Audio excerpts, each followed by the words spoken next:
مدینہ منورہ میں جب آپ رہیں گے تو آپ ٹیکسی ہائر کریں گے، الگ الگ جگہ پر زیارت کرنے کے لیے جائیں گے. جیسے میرے ساتھی آپ کو بتا رہے تھے مسجد قبلتین ایک ایسی مسجد ہے جس کے 2 قبلے ہیں. آپ صلی اللہ علیہ وسلم ایک بار ظہر کی نماز پڑھنے کے لیے ایک بستی میں گئے، ایک دعوت میں گئے تھے، ایک بستی میں. وہاں ظہر کا ٹائم ہو گیا، وہاں ایک مسجد میں ظہر کی نماز پڑھ رہے تھے تو اس وقت مسجد اقصی کی طرف رخ کر کے نماز پڑھی جاتی تھی. جب آپ صلی اللہ علیہ وسلم نے 2 رکعت نماز پڑھ لی، اس کے بعد جبریل علیہ السلام ایک وحی لے کے آئے اور انہوں نے اللہ کا حکم یہ سنایا کہ اب اپنا رخ جو ہے وہ کعبۃ اللہ کی طرف کر لو، بیت اللہ اپنا کعبۃ اللہ کو بنا لو. تو دوران نماز آپ صلی اللہ علیہ وسلم نے اپنا رخ کعبۃ اللہ کی طرف کر لیا. اس مسجد میں آج بھی 2 قبلے ہیں، ایک قبلے کا نشان انہوں نے نماز کے طور پر اوپر بنا رکھا ہے اور دوسرا قبلہ کعبۃ اللہ کی طرف ہے. یہاں آج بھی 2 قبلے آپ کو دیکھنے کو ملیں گے.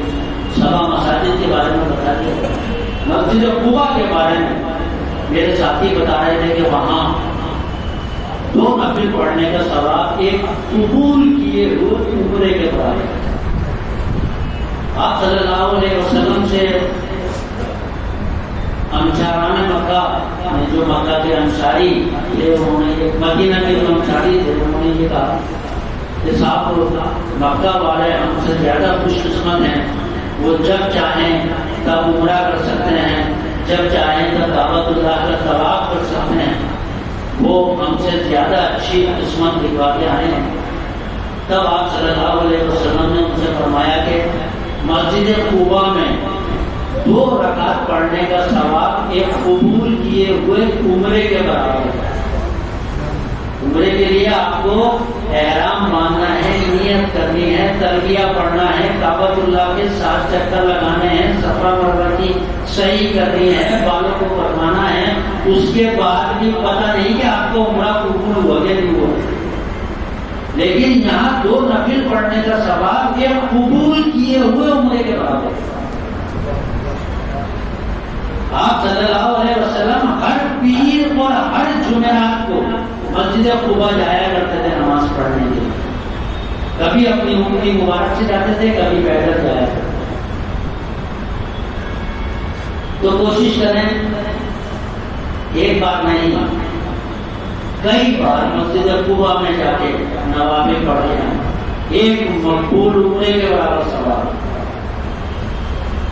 دوسری بات یہ ہے کہ جب بھی آپ طواف کریں، عمرہ کریں، کئی بار کریں گے آپ کسی کے نام سے عمرہ کر لیا، کسی کے نام سے عمرہ کر لیا.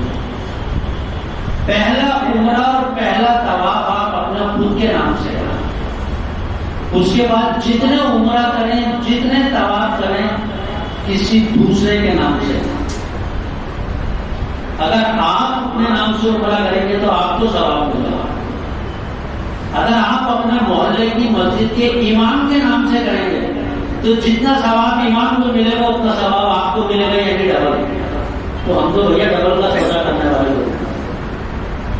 اگر آپ اپنے نام سے عمرہ کریں گے، اپنے نام سے طواف کریں گے تو آپ کو ثواب ملے گا نا.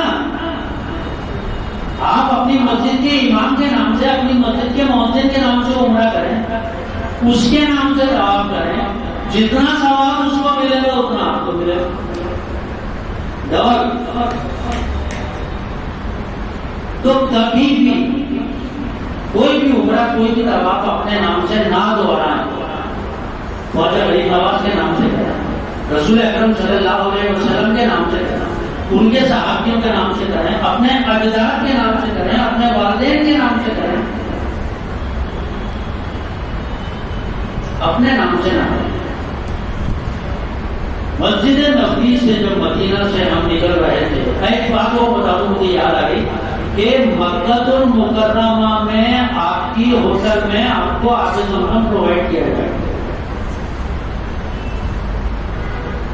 آب زمزم آپ کو مسجد الحرام میں بھی مل جائے گا. آپ گھر کے وہاں سے لا بھی سکتے ہیں، اپنے کمرے کے لیے مشق بھر کے لا سکتے ہیں. 5-5 ہزار کی مشق آتی ہے، وہ بھر کے آپ اپنے کمرے میں رکھ سکتے ہیں 5-5 کلو. ہوٹل مینجمنٹ کی طرف سے بھی آگے سمجھا پرووائڈ کیا جاتا ہے. لیکن مدینہ منورہ میں آپ کو سوائے مسجد نبوی کے کہیں آگے زمزم نہیں ملے گا. اور اس میں بھی آپ اپنے بوتلوں میں بھر کے اپنے کمرے میں نہیں لے جا سکتے. مسجد نبوی میں جتنا پینا ہے پی لو, بوتل میں بھر کے نہیں لے جا سکتے آپ اپنی ہوٹل میں. یہاں پر ایک جگہ ہے گیٹ نمبر 310, آپ کہیں نوٹ کر لیں. گیٹ نمبر 310 کے بالکل برابر میں ایک ایریا بنا رکھا ہے انہوں نے, جو شام کو عصر کے بعد سے لے کے مغرب کے پہلے تک کھلتا ہے. اس میں باقاعدہ ٹوٹیاں لگی ہوئی ہیں. مکہ المکرمہ سے ڈائریکٹ پانی کی سپلائی ہے, اور یہاں حجاج کرام کو اپنے کمرے میں لے جانے کے لیے پانی پرووائڈ کیا جاتا ہے. اپنے کمرے میں لے جائیں یا اپنی انڈیا لے آئیں اپنے ساتھ. لیکن وہاں پر یہ چھوٹی بوتلوں میں پانی بھرنا الاؤ نہیں کرتے. کم سے کم 5 لیٹر کی آپ کے ہاتھ میں بوتل ہوگی تو وہ آپ کو الاؤ کریں گے, ورنہ وہاں پر جو آدمی کھڑے ہوئے ہیں وہ آپ کو بتا دیں گے 5 لیٹر کی بوتل لے آئیے, اس سے چھوٹی چھوٹی بوتلوں میں ٹرانسفر کر دیجیے. اگر آپ کو چھوٹی بوتلوں میں رکھنا ہے تو مدینہ منورہ میں آب زمزم ملے گا آپ کے کمرے میں لے جانے کے لیے. گیٹ نمبر 310 گیٹ سے جیسے ہی باہر نکلیں گے سامنے آپ کو دیکھیں گے کالے رنگ کی مسجد, جس کا تاج ہے مسجد غمامہ. غمامہ کہتے ہیں بادل کے ٹکڑے.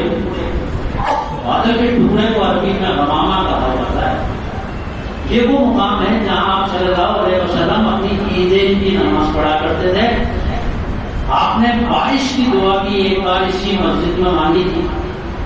ایک بار وہ معجزہ بھی اسی مسجد میں آپ صلی اللہ علیہ وسلم کے ساتھ پیش آیا تھا, جب کئی روایتوں میں ملتا ہے کہ آپ صلی اللہ علیہ وسلم جہاں جہاں جاتے تھے بادل کا ٹکڑا آپ صلی اللہ علیہ وسلم پر سایہ کر دیا کرتا تھا. یہ وہ مقام ہے مسجد غمامہ. اسی لیے اس بادل کے ٹکڑے کی وجہ سے اس کا نام مسجد غمامہ پڑا. یہاں 2 نفل ضرور پڑھیں, عورتیں اور مردوں کے دونوں کی پڑھنے کی الگ الگ جگہ ہے. یہاں پر تھوڑا سا آگے پڑھیں گے تو مسجد ابو بکر صدیق آپ کو نظر آئیں گی, بالکل پاس میں ہی ہے. اس میں 2 نفل ضرور پڑھیں, یہ بھی تاریخی مسجد ہے. ابو بکر صدیق رضی اللہ تعالیٰ عنہ جب خلیفہ تھے اس دور میں اس مسجد کی تعمیر ہوئی. اس سے تھوڑا سا اور آگے بڑھیں گے تو مسجد علی بن ابی طالب آپ کو ملے گی. یہاں پر بھی آپ کو 2 نفل پڑھنی ہے. اس روڈ سے جو میں آپ کو پیدل پیدل لے کے جا رہا ہوں نا, مسجد ابی طالب تک پہنچ گیا. اس کی وجہ یہ ہے کہ مسجد نبوی سے لے کے مسجد قباء تک سعودی ایڈمنسٹریشن نے ایک پاتھ وے بنایا, ایک پیدل چلنے کا راستہ بنایا. انتہائی درجے کا خوبصورت راستہ ہے. اس کو پیدل چل کے آپ مسجد قباء جائیں. کبھی بھی فجر آپ مسجد نبوی میں پڑھیں اور پیدل پیدل چلتے ہوئے آپ نکل جائیں مسجد قباء کی طرف, تو یہ قباء روڈ کہلاتا ہے. اس قباء روڈ پہ جب آپ چلیں گے تو پہلے مسجد غمامہ آئے گی, پھر مسجد ابو بکر صدیق آئے گی, پھر مسجد علی بن ابی طالب آئے گی. اس سے تھوڑا سا اور آگے بڑھیں گے, یہ قباء روڈ پر وہ پیدل پاتھ وے پر آگے جا کے ابو سفیان کا باغ, آپ کو سلمان فارسی کا باغ آ جائے گا, وہاں بھی آپ زیارت کر سکتے ہیں. ایک بات اور, سلمان فارسی کے باغ سے جسٹ پہلے رائٹ سائڈ میں ایک بہت بڑا شاپنگ مال ہے جسے داؤدیہ شاپنگ مال کہتے ہیں. مدینہ منورہ کا سب سے سستے پرچیزنگ اگر آپ کو کرنی ہوگی تو وہ داؤدیہ شاپنگ مال میں ہوگی. بہت سستا شاپنگ مال ہے. ایک دور میں آج سے قریب 15 سال پہلے بنگالی مارکیٹ مدینہ میں ہوا کرتا تھا, جو بہت سستا مارکیٹ تھا. جب مسجد نبوی کی توسیع ہوئی تو اس بنگالی مارکیٹ کو ہٹا دیا گیا اور اس کے جتنے دکاندار تھے ان کو دکانیں الاٹ کر دی داؤدیہ شاپنگ مال میں. یہاں آپ کو اگر سستی پرچیزنگ کرنی ہو تو داؤدیہ شاپنگ مال میں آپ پرچیزنگ کر سکتے ہیں. اسی قباء روڈ کے پاتھ وے پر وہ داؤدیہ شاپنگ مال ہے. تھوڑا سا اور آگے بڑھیں گے تو یہ سلمان فارسی کا باب آ جائے گا، اور اس سے تھوڑا سا 500-700 میٹر کے فاصلے پر مسجد قباء آ جائے گا۔ مسجد نبوی سے قریب 3.5 کلومیٹر کے فاصلے پہ مسجد قباء ہے، اور میں سمجھتا ہوں کہ آپ لوگوں کو اتنا پیدل چلنے کی تو عادت ہوگی، اور اگر آپ کو پیدل چلنے کی عادت نہیں ہے تو آپ ڈال لیں، ورنہ بہت بڑی پریشانی میں آ جائیں گے آپ۔ اگر آپ کو پیدل چلنے کی عادت نہیں ہے، کم سے کم 5 کلومیٹر آپ کو پیدل چلنے کی عادت ہونی چاہیے روز، اور مردوں کو تو ہوائی چپل پہن کے چلنا چاہیے، کیونکہ احرام کی عادت میں تو خالی ہوائی چپل ہوگی، اور جب آپ ہوائی چپل پہن کے چلیں گے نا تو یہاں چھالے پڑیں گے اس جگہ پر، اس 53 ڈگری کی گرمی میں جب آپ ہوائی چپل پہن کے چلیں گے، اس لیے ہوائی چپل پہن کے چلنے کی آپ کو یہیں سے عادت ہونی چاہیے، کم سے کم 5 کلومیٹر۔ میں ایک بار پھر دعا کرتا ہوں کہ اللہ تعالیٰ آپ کا حج آسان کرے اور اپنی رحمت میں قبول کرے۔ ساتھ ہی آپ لوگوں سے بھی گزارش کرتا ہوں کہ جب بھی بارگاہ الہی میں سجدہ ریز ہوں تو مجھ گناہگار کو بھی اپنی دعاؤں میں یاد رکھیے گا۔ ربنا تقبل منا انك انت السميع العليم وتب علينا انك انت التواب الرحيم واخر دعوانا الحمد لله رب العالمين۔ السلام علیکم ورحمۃ اللہ۔